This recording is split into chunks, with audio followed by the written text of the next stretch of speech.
మనము Indian psychiatric society Telangana రాష్ట్ర శాఖ తరపున ఈ కార్యక్రమం అనేది చేస్తున్నాం.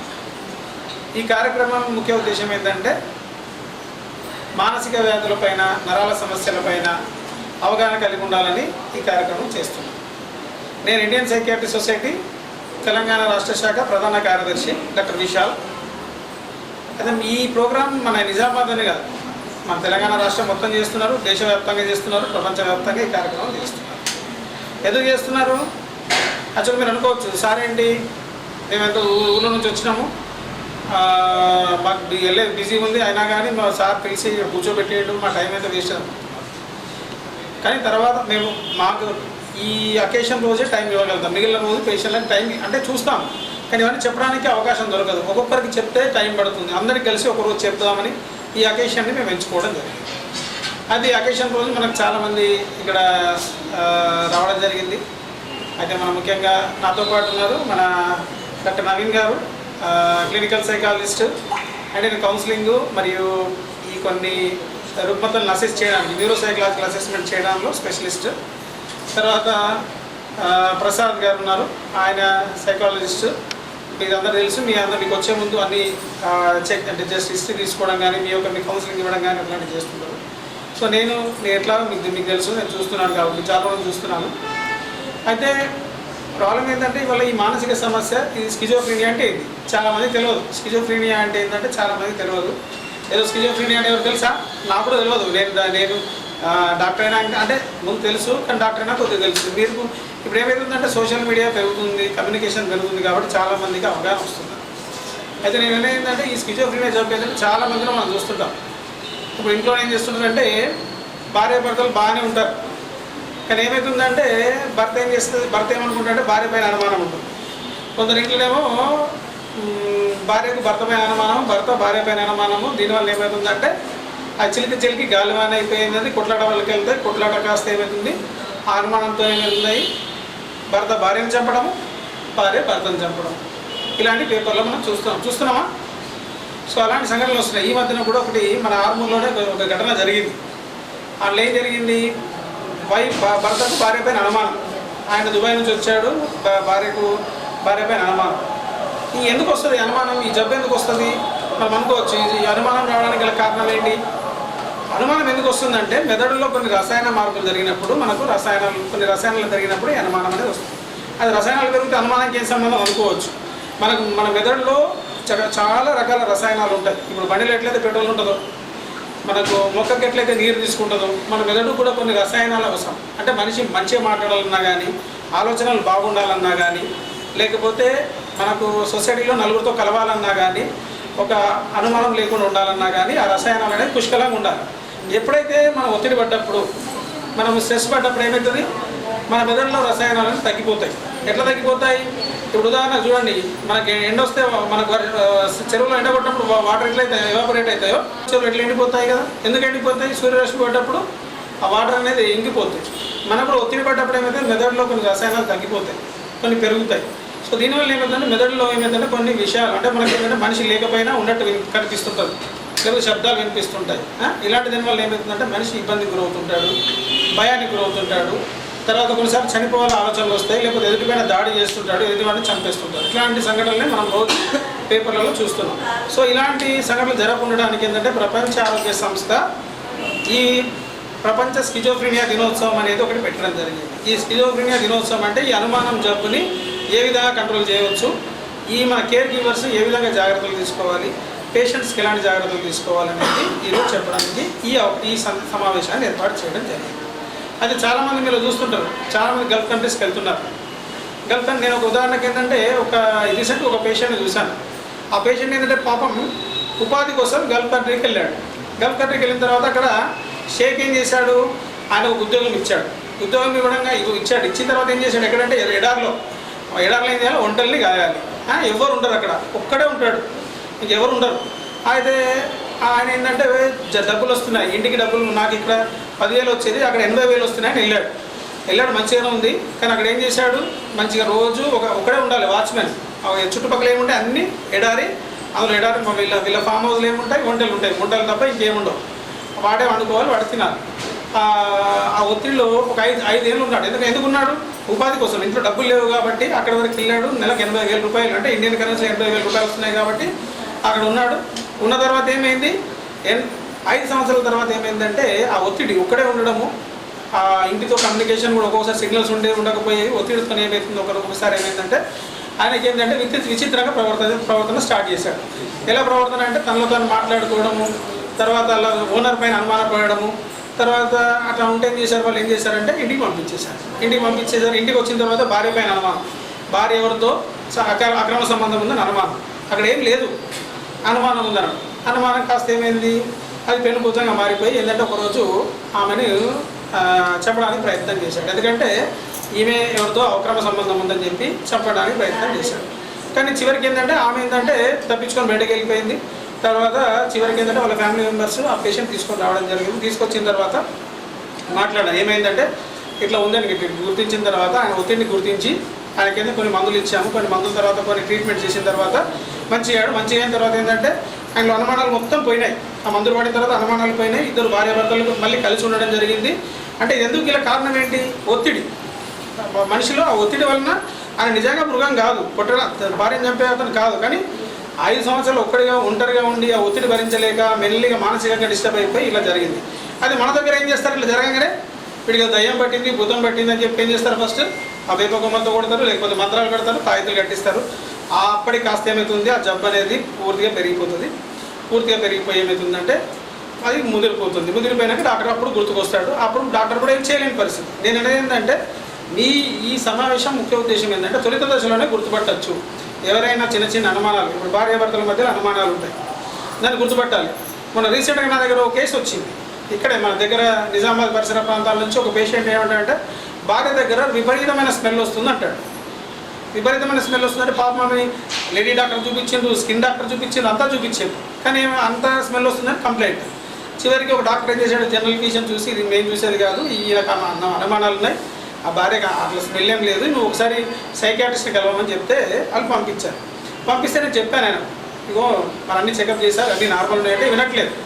అది ఎందుకు, ఆయనకెందుకు ఒక అనుమానం ఏంటంటే ఆ మెదడులో కొన్ని రసాయనాలు తేడా వలన డెల్యూషనల్ డిజార్డర్ అంటారు. దానివల్ల ఏంటంటే భార్య పైన అనుమానము, భార్య ఏదో స్మెల్ వస్తుందని అనుమానం. వెంటనే నచ్చ చెప్పి కౌన్సిలింగ్ చేసి ఒక మందులు ఇచ్చిన తర్వాత ఒక 10-15 రోజుల తర్వాత మార్పు కనిపించింది. 4 రోజుల తర్వాత నార్మల్ అయిపోయారు.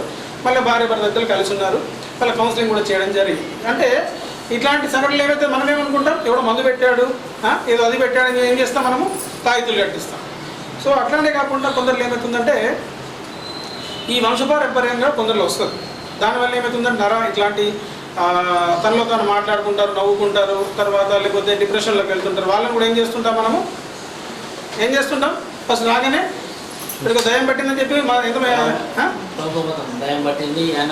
తలుపు మొక్కని మనం ఏం చేయాలి, తొలత దశల్లో తీసేయాలి. తీయకపోతే మొత్తం పెరిగిపోయి గడ్డిలా పెరిగిపోయి మొక్కని మెయిన్ పంటను నాశనం చేస్తాం. అట్లనే ఈ జబ్బు కూడా ఏంటంటే ఇలాంటి తొలత దశలో గుర్తించాలని ఇవాళ ఈ కార్యక్రమం చేసాం. ఈ కార్యక్రమం ఎందుకు చేస్తామంటే ఇందులో మంచి పాంపు మీకు ఏంటంటే కరపత్రాలు ముద్రించడం జరిగింది. మీరు ఏంటంటే దీన్ని అందరికి చెప్పండి. ఇక్కడ నేనేదో మీకు చెప్పేసి మీరు ఇలా వినేసి అట్లా వదిలేస్తే అది ఎవరికి పోదు. మీరు నలుగురు చెప్పాలి. ఈ విషయం అనేది ఏంటంటే నలుగురికి పంచాలి, అంటే చెప్పాలి. తెలుగు వచ్చిన వాళ్ళు తెలుగులో ప్రిపేర్ చేశాను, మనందరూ తెలుగు వచ్చు కాబట్టి తెలుగులో ప్రిపేర్ చేసాము. ఇప్పుడు ఫస్ట్ పాంప్లెట్ రిలీజ్ చేస్తాము. ఈ రిలీజ్ చేసిన తర్వాత ఈ పాంప్లెట్ని చదివి నలుగురికి వినిపించి ఒకవేళ మీకు అర్థం కాకపోతే మీ పక్కన ఎవరైతే చదివడం పిల్లలతో చదివి వినండి. తర్వాత దీనికి కారణం ఒక 100 మందికి చెప్పండి. ఒక్కొక్కరు 100 మందికి చెప్తే మీరు దాదాపు ఇక్కడ ఒక 100 మంది ఉన్నారు. 100 మంది ఇంటూ ఒక 100 మందికి చెప్తే ఎంతమంది అవుతుంది, ఒక 10,000 మందికి పోతుంది ఇన్ఫర్మేషన్. ఇక్కడ మీడియా కూడా ఉన్నది. మీడియా వాళ్ళ ద్వారా ఎందుకు మీడియా పిలిపించాము, మీడియా ద్వారా ఏంటంటే ఇన్ఫర్మేషన్ అనేది ఇంకా ఇక్కడ వచ్చిన వాళ్ళు కాకుండా వాళ్ళ ఇంట్లో నుంచి కూడా టీవీల ద్వారా వినడానికి అవకాశం ఉండేటట్టు మీడియా వాళ్ళకు కూడా ఉన్నాం. సో కాబట్టి దయచేసి ఈ మన ప్రపంచ స్కిజోఫ్రీనియా డే సందర్భంగా మీ అందరికీ రిక్వెస్ట్ చేసేది ఏంటంటే ఇది కూడా ఒక మనసుకు జబ్బు, మన శరీరానికి జబ్బు అయినట్టు మనసుకు కూడా జబ్బు అవుతుంది. దీనికి మందులు ఉన్నాయి, దీనికి ట్రీట్మెంట్ ఉంది. కాకపోతే కొన్ని కోర్సులు ఉంటాయి. చాలామంది చేసే మిస్టేక్ ఏంటంటే 1 నెల 2 నెలలు వాడంగానే మందులు పనిచేస్తారు, అది నార్మల్కి వచ్చింది. కానీ అప్పుడు ఏమవుతుంది, వాడి మళ్ళీ ఆ ప్రతాపం ఏం చేస్తుంది, ఆ రసాయనాలు పెరిగి మళ్ళీ ఇబ్బందికి లేస్తుంది. కాబట్టి డాక్టర్ చెప్పినట్టు కోర్సు వాడండి. ఇంకోటి చాలామంది అపనమ్మకాలని ఈ మందులు వాడితే కిడ్నీలు ఖరాబ్ అవుతాయి, ఈ మందులు వాడితే లివర్ ఖరాబ్ అవుతుంది, ఈ మందులు వాడితే అలవాటు అవుతుంది. అంటే మనం ఎంత తినాలో అంతే తినాలి. ఎక్కువ తింటే ఏమవుతుంది? అజీర్తి అవుతుంది. మనము బయట ఏదో గలీజ్గా చేసే పదార్థాలు అన్నీ తింటాం. తర్వాత ఇష్టం ఉన్నట్టు మనము మందు తాగుతాం, సిగరెట్ తాగుతాం, కళ్ళు తాగుతాం, అవన్నీ చేస్తాం. దానికి ఏం కాదు, డాక్టర్ ఇచ్చే మందులతోనే లివర్ కిడ్నీలు ఖరాబ్ అయితే డాక్టర్ ఇవన్నీ మందులు ప్రభుత్వం అనేది భారత ప్రభుత్వం కానీ లేకపోతే ప్రపంచవ్యాప్తంగా అన్నీ రీసెర్చ్ చేసి ఏ పేషెంట్కి ఎలాంటి సైడ్ ఎఫెక్ట్ లేని సైడ్ ఎఫెక్ట్ అంటే కంపల్సరీ ఇప్పుడు మీకు మనం అన్న మధ్య ఎక్కువ తింటే ఏమైతే అజీర్తి అవుతుంది. అట్లనే డాక్టర్ సలహా మేరకు మందులు పడితే ఇలాంటి సమస్యలు ఉంటాయి. మనకు 99% మనకు క్వాలిటీ ఆఫ్ లైఫ్ అంటే మనకు మందుల ద్వారా ఇంప్రూవ్మెంట్ అయినప్పుడు చిన్న చిన్న ఒకటేదో 0.5% చిన్న చిన్న అజీర్తో లేకపోతే వామిటింగ్ అట్లా అవుతుంటుంది తప్ప లివర్ కిడ్నీ అట్లా ఖరాబ్ కావు, ఇవి అలవాటు కూడా కావు. డాక్టర్ సలహా మేరకే వాడాలి మందులు. కాబట్టి మీరు దయచేసి ఈ స్కిజోఫ్రెనియా డే సందర్భంగా మీరు అందరూ ఇంత బిజీ షెడ్యూల్లో కూడా మీరు ఏంటంటే ఊరికి వెళ్ళాలి, వర్షం పడుతున్నా కానీ మీరు ఇక్కడ కూర్చున్నారు కాబట్టి మీ అందరికీ ఒకసారి నేను మీ అందరికీ తరఫున మిమ్మల్ని అభినందిస్తున్నాను. వీళ్ళందరికీ గట్టిగా చెప్పడంతో అభినందిస్తున్నాను.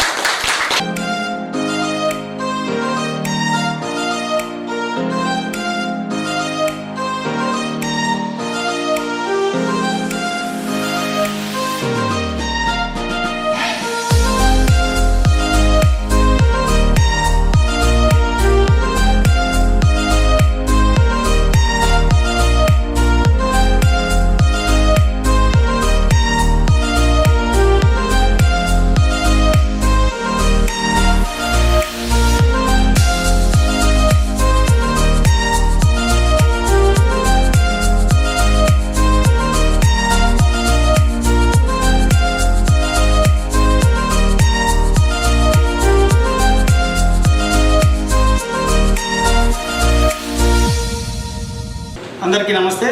నా పేరు డాక్టర్ విశాల్. నేను న్యూరోసైకియాట్రిస్ట్ మరియు డ్రగ్ అడిక్షన్ స్పెషలిస్ట్. ఇవాళ ప్రపంచ స్కిజోఫ్రెనియా దినోత్సవం May 24th. ప్రపంచవ్యాప్తంగా ఇవాళ ఈ జబ్బును అనేది అవేర్నెస్ కోసం అనేది ఈ జబ్బుని అవేర్నెస్ చేయడానికి డేస్ని సెలబ్రేట్ చేయడం జరుగుతుంది. అయితే ముఖ్యంగా ఈ స్కిజోఫ్రెనియా జబ్బు అంటే అనుమానం జబ్బు అంటారు. అనుమానం జబ్బు అంటే చాలామందిలో చూస్తుంటాం మనము. ఈ మధ్యన చూస్తున్నారు మీరు. ఈ రీసెంట్గానే ఒక సంఘటన జరిగింది మన ఆర్మూర్లో. భర్త భార్యని అనుమానంతో వెళ్ళి పిల్లల ముందరిని ఆమెను కిరాతకంగా చంపడం జరిగింది. అంటే ఇట్లాంటి సంఘటనలు అనేవి మన సొసైటీలో చాలా జరుగుతున్నాయి. చిన్న చిన్న అనుమానాలే పెనుగుతంగా మారి భార్యాభర్తల మధ్యలో అఘాతం ఏర్పడి ఈ విడాకుల వరకు వెళ్ళడము, లేకపోతే హత్యా ప్రయత్నాలు చేసుకోవడం, ఆత్మహత్యలకు వెళ్ళడం అనేది చూస్తున్నాం. సో దీనిపైన ఈ ప్రపంచ ఆరోగ్య సంస్థ ఏంటంటే ఒక అవగాహన క్రియేట్ చేయడానికి ఈ 24th May ఏంటంటే వరల్డ్ స్కిజోఫ్రెనియా డేగా ప్రకటించడం జరిగింది. దానికి అనుగుణంగా మేము ఇండియన్ సైకియాట్రీ సొసైటీ తెలంగాణ రాష్ట్ర శాఖ తరఫున యాజ్ ఏ ప్రధాన కార్యదర్శిగా నేను ఇవాళ ఈ కార్యక్రమం ఏర్పాటు చేశాను. ఈ కార్యక్రమం ముఖ్య ఉద్దేశం ఏంటంటే ప్రజలు అవగాహన రావాలి. ఈ చాలా మందిలో ఇప్పుడు ఉరుగుల జీవితంలో ఒత్తిడి వలన మెదడులో కొన్ని రసాయన మార్పులు జరుగుతుంటాయి. ఇప్పుడు ఎట్లయితే మనకు బండిలో పెట్రోల్ ఎట్లయితే తగ్గినప్పుడు బండి ఎట్లా ఉండదో మెదడులో కూడా మన రసాయనాలు తగ్గినప్పుడు మనిషిలో ప్రవర్తన సమస్యలు, లేకపోతే కోపం రావడం, చికాకు రావడం, అనుమానం రావడం, తనలో తాను మాట్లాడుకోవడము, ఒంటరిగా ఉండడము, సొసైటీకి దూరంగా అయిపోవడము, భార్యాభర్తలు అనుమానాలు రావడము, కిరాతకంగా ప్రవర్తించడం ఇట్లాంటివి జరుగుతుంటాయి. అయితే మన అదృష్టం ఏంటంటే గతంలో ఇలాంటి కేసెస్ అనేవి చాలా మితిమీరిన స్థితిలో వచ్చేవాళ్ళు, బాగా కట్టేసి అలా తీసుకొచ్చేవాళ్ళు. కానీ ఇప్పుడు మన ప్రజల్లో అవగాహన పెరగడం వల్ల ఈ రిపీటెడ్గా అవగాహన సదస్సుల వల్ల ఏంటో ప్రజల్లో మార్పు వచ్చి తొలుత దశలోనే మన డాక్టర్ని సంప్రదిస్తున్నారు. తర్వాత భూత వైద్యులను ఆశ్రయించడం కూడా తగ్గింది. దానివల్ల ఏమవుతుందంటే ప్రజల్లో చైతన్యం పెరిగి సైన్స్ పైన అవగాహన రావడం వల్ల చాలామంది తొలుత దశలో వస్తున్నారు. సో ఇది ఒక శుభ పరిణామము. మేము కూడా ఏంటంటే ఇట్లాంటి అవగాహన కార్యక్రమాలు చేయడం ద్వారా ఏమవుతుంటే ప్రజల్లో ఫస్ట్ ఎంత తొందరగా డాక్టర్ దగ్గరికి వస్తే అంత మంచిది. ఇప్పుడు గోల్డెన్ అవర్స్ అంటారు. ఇప్పుడు ఒకవేళ హార్ట్ అటాక్ వస్తే ఎంత తొందరగా డాక్టర్ దగ్గర తీసుకెళ్తే పేషెంట్ సర్వ్ అవుతాడు. ఒకవేళ ఇది కూడా మానసిక సమస్యలు కూడా ఎంత తొందరగా డాక్టర్ దగ్గరికి వెళ్తే అంత తొందరగా రికవరీ కావడానికి అవకాశం ఉంటుంది. సో కాబట్టి దయచేసి ప్రజలకు ఇచ్చే సందేశం ఏంటంటే మీరు ఎట్టి పరిస్థితుల్లో కూడా ఇలాంటి మూఢనమ్మకాలకు దూరంగా ఉండండి. మానసిక సమస్యలకు ట్రీట్మెంట్స్ ఉన్నాయి, అధునాతన ట్రీట్మెంట్స్ వచ్చాయి. ఇప్పుడు మన మెదడులో జరిగే రసాయనాలు కంట్రోల్ చేయడానికి ఇప్పుడు ప్రపంచవ్యాప్తంగా వరల్డ్ క్లాస్ ట్రీట్మెంట్స్ అనేవి ఇప్పుడు ఇండియాలో కూడా అందుబాటులో ఉన్నాయి. మంచి చాలా సమర్థవంతంగా పనిచేసే మందులు, సమర్థవంతంగా పనిచేసే counselling methods, cognitive behaviour therapy, తర్వాత రిలాక్సేషన్ టెక్నిక్స్, తర్వాత ఇంకా ఇప్పుడు కొత్తగా అంటే మన సైన్స్ ఎట్లయితే కొత్త పుంతలు తొక్కుతుందో మన ఇప్పుడు ఎలక్ట్రో కన్వల్సివ్ థెరపీ కానీ, ఆర్టీఎంఎస్ కానీ, తర్వాత రకరకాల కొత్త కొత్త మందులు ఇలాంటి సైడ్ ఎఫెక్ట్స్ లేకుండా పేషెంట్ని బయటకు తీసుకొచ్చే విధంగా మందులు వచ్చాయి. సో కాబట్టి వీటినన్నింటిని ఉపయోగించుకొని మన నిజామాబాద్ ప్రజలు బాగుండాలని నేను కోరుకుంటున్నాను. తర్వాత ఈ అవగాహన కార్యక్రమానికి అందరికీ ఇచ్చేసిన అందరికీ నేను ప్రత్యేకంగా ధన్యవాదాలు చెప్తున్నాను. మా ఇక్కడికి ఈ కార్యక్రమానికి వాళ్ళ క్లినికల్ సైకాలజిస్ట్ నవీన్ గారు అండ్ ప్రసాద్ గారు అండ్ జీవన్ రావు గారు కూడా ఇక్కడికి ఇచ్చేయడం జరిగింది. సో అందరికీ ఈ కార్యక్రమానికి ఇచ్చేసిన అందరికీ నేను ధన్యవాదాలు చెప్తున్నాను. ఇవాళ ఈ కరపత్రాలు కూడా విడుదల చేస్తాము. ఈ కరపత్రాలు ఎవరికైనా అవసరం ఉన్నాయంటే ఏదైనా గ్రామాల్లో అవగాహన శిబిరాలు అవసరం ఉన్నా కానీ మా ఇండియన్ సైకాట్రీ సొసైటీ తెలంగాణ రాష్ట్ర శాఖ ద్వారా మేము సర్వీస్ ఇవ్వడం సిద్ధంగా ఉన్నాము. సో మరొకసారి అందరికీ ఈ ప్రపంచ స్కిజోఫ్రెనియా జబ్బు సందర్భంగా విజిట్ చేసినందుకు, ఇక్కడికి వచ్చినందుకు అందరికీ ధన్యవాదాలు తెలుపుతున్నాను. Thank you very much.